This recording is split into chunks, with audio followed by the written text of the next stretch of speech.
السلام علیکم ورحمۃ اللہ وبرکاتہ۔ نحمدہ ونصلی ونسلم علی رسولہ الکریم، اما بعد فاعوذ باللہ من الشیطان الرجیم، بسم اللہ الرحمن الرحیم۔ ان مع العسر یسرا، صدق اللہ العظیم۔ درود پاک پڑھ لیں۔ اللہم صلی علی سیدنا و مولانا محمد معدن الصدق والکرم وآلہ الکرام وبارک وسلم۔ صلو علیہ الصلاۃ والسلام علیک یا رسول اللہ صلی اللہ تعالی علیہ وسلم۔ جلالۃ العلم حضور حافظ ملت علیہ رحمت و رضوان کے اس چمن کی حفاظت کی دعا کے ساتھ کچھ مفید اور چشم کشا باتیں میں آپ کے سامنے رکھوں گا۔ سب سے پہلے جملہ حاضرین کو یوم جمہوریہ کی مبارکباد اور اللہ رب العزت کے بارگاہ میں یہ دعا کہ مولا تعالیٰ اس چمن کی حفاظت فرما۔ آمین۔ بڑی اچھی تقریریں ہوئی اور بڑے خوبصورت جملے سنے گئے، جس میں حقیقت بھی تھی اور جذباتیت بھی تھی۔ میرے پاس نہ وہ حقیقت ہے اور نہ وہ جذباتیت ہے، ایک سنجیدہ ماحول اور انتہائی مختصر گفتگو۔ آج کا دن جمہوریت کی یادگار کا دن ہے اور اس یادگار کو قائم ہوئے تقریباً 77 برس ہو چکے۔ ایک بڑا طویل عرصہ گزرا ہے، جس سے پہلے اس ملک میں آزادی کے بعد کئی برسوں کے بعد ایک قانون، ایک دستور آئین ہند کے نام سے نافذ کیا گیا۔ تقریباً 2 سال 11 مہینے 18 دن خرچ ہوئے تھے اور لمبی نشستیں اور مذاکرات ہوئے، اور پھر اس کے بعد ایک ڈرافٹ تیار ہوا۔ 26 نومبر 1949 کو قانون ساز اسمبلی میں اسے پیش کیا گیا اور 26 جنوری 1950 کو اسے نافذ کیا گیا۔ یہ ہے یوم جمہوریہ کی ایک مختصر اور انتہائی اجمالی تاریخ۔ اس وقت سے آج تک ایک لمبا وقت گزرا اور ہر ایک کو اس کی ذمہ داریاں دی گئیں۔ مقننہ، عدلیہ، مختلف وزارتیں، پولیس کا محکمہ، انتظامیہ، بے شمار وزارتیں، بے شمار شعبہ جات اور بے شمار ذمہ داریاں۔ ہمارے حافظ ملت فرماتے ہیں کہ احساس ذمہ داری سب سے قیمتی سرمایہ ہے۔ اس قول کی روشنی میں ہم سب پر یہ لازم ہے کہ ہمیں اپنی ذمہ داریوں کا نہ صرف بہتر احساس ہو بلکہ اس کے مطابق ہماری عملی زندگی نظر آئے، تاکہ اس احساس کا ایک خوبصورت سا ماحول اور اس کا اثر ہماری زندگیوں سے دوسرے لوگ حاصل کر سکیں۔ آج کی اس مختصر سی گفتگو میں میں نہ وہ تاریخ دہراؤں گا جسے ابھی دہرایا گیا اور اسے دہرایا بھی جانا تھا۔ وہ تاریخ بھی ہمیں یاد ہونی چاہیے، اور پھر اس کے بعد ہندوستان کا جو بدلتا منظرنامہ ہے گزشتہ 77 برسوں کا، اس پر بھی ہمیں وہ چٹتی نگاہ ڈالنی ہے اور آزادی کے بعد کے ہندوستان کا تجزیہ کرنا ہے کہ وہ قانون، وہ آئین جو 1950 26 جنوری کو نافذ کیا گیا تھا، کیا واقعی ان 77 برسوں میں پوری آزادی کے ساتھ اور قانونی حفاظت کے ساتھ اس دستور پر عمل کیا جاتا رہا، یہ آج بھی سستیاں ہیں، تعصب ہے، جانبداری ہے، اور کہیں نہ کہیں ایسے لوگ ہی اس قانون کو بالائے طاق رکھ کر ہندوستانیوں کو پریشان کرنے کی کوشش کرتے ہیں۔ مقننہ کی بات کریں، عدلیہ کی بات کریں، اور پھر اس کے بعد پولیس محکموں کی بات کریں، تو جو خبریں ہم سنتے ہیں اور جس طرح کی تلخ سچائیاں ہمارے سامنے آتی ہیں، انہیں دیکھ کر، انہیں سن کر یہی کہنا پڑتا ہے کہ ابھی بہت سستیاں ہیں اور بہت تعصب باقی ہے۔ ضرورت اس بات کی ہے کہ یوم جمہوریہ کو اور یوم جمہوریہ منانے والے تمام ہندوستانیوں کو ہر سال یہ عہد کرنا چاہیے، اور حقیقت میں یہ دن تجدید عہد کا دن ہے، تجدید وفا کا دن ہے۔ ہر سال یہ دن آتا ہے اور گزر جاتا ہے اور پھر کوئی تجدید وفا نہیں ہو پاتی۔ ضرورت اس بات کی ہے کہ ہندوستان کی مضبوط ترین وزارتوں پر بیٹھے ہوئے لوگ، مختلف انتظام و انصرام کے شعبوں سے متعلق لوگ، افسران اس بات کا عہد کریں کہ ہم اس قانون کی بالادستی اور اس کی عظمت کو نہ صرف باقی رکھیں گے، بلکہ جو بھی اس قانون کے خلاف زبان کھولے گا ہم اس کے خلاف سخت ایکشن لیں گے۔ یہی ایکشن نہیں لیا جاتا۔ آج کھلے بندوں ہندوستان سے بغاوت اور ہندوستان کے قانون کی عظمت کے خلاف آوازیں اٹھائی جاتی ہیں اور کوئی ایکشن نہیں لیا جاتا۔ مختلف نعرے ہیں، تعصب سے بھرے ہوئے نعرے، اقلیتوں کے خلاف نعرے، ہندوستان کی سالمیت کے ساتھ کھلے بندوں کھلواڑ، اور کوئی ایکشن نہیں لیا جاتا۔ یہ ایکشن نہ لیا جانا یہی تو بتا رہا ہے کہ ابھی قانون کی عظمت کو انہوں نے نہیں قبول کیا اچھی طرح۔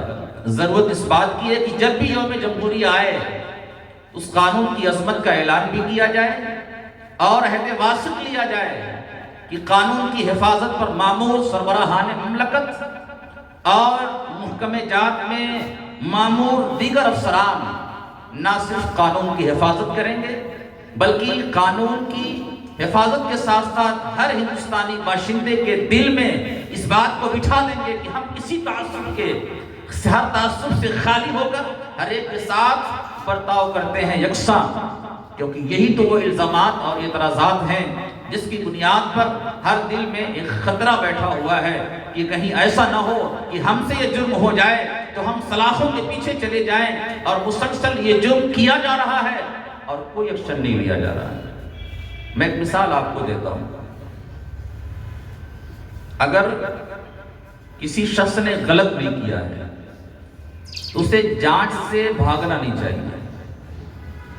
نہیں، اگر آپ نے غلط نہیں کیا ہے تو آپ کو تو سپورٹ کرنا چاہیے، آپ ہماری جانچ کر لیجیے۔ ساتھ ہی جسے قانون کی کرسی پر بٹھایا گیا ہے اس پر لازم ہے کہ وہ جو زبان استعمال کرے وہ قانون کی زبان استعمال کرے، نہ یہ کہ اس کی زبان انتہائی عامیانہ ہو۔ آپ دیکھتے ہیں قرآن کس طرح قانون کی زبان استعمال کرتا ہے، اللہ کے رسول صلی اللہ تعالیٰ علیہ وسلم کی حدیثیں کس طرح قانون کی زبان بولتی ہیں۔ وَمَا عَلَّمْنَاهُ الشِّعْرَ وَمَا يَنبَغِي لَهُ کہہ کر اللہ رب العزت نے ارشاد فرما دیا کہ قرآن بھی قانون کی زبان اور اللہ کے رسول صلی اللہ تعالیٰ علیہ وسلم کا بیان بھی قانون کی زبان ہے۔ یہ کوئی تخیل نہیں ہے، اس لیے قانون کی کرسی پر بیٹھے ہوئے لوگوں پر لازم ہے کہ وہ قانون کی زبان بولیں، اور جو قانون کی زبان مستند اور معتبر زبان نہیں بول پاتا، جو قانون کے ذریعے سے کسی کو اپنے تابع نہیں کرنا چاہتا، وہ یہ زبان نہیں استعمال کرتا ہے، وہ گالیاں استعمال کرتا ہے۔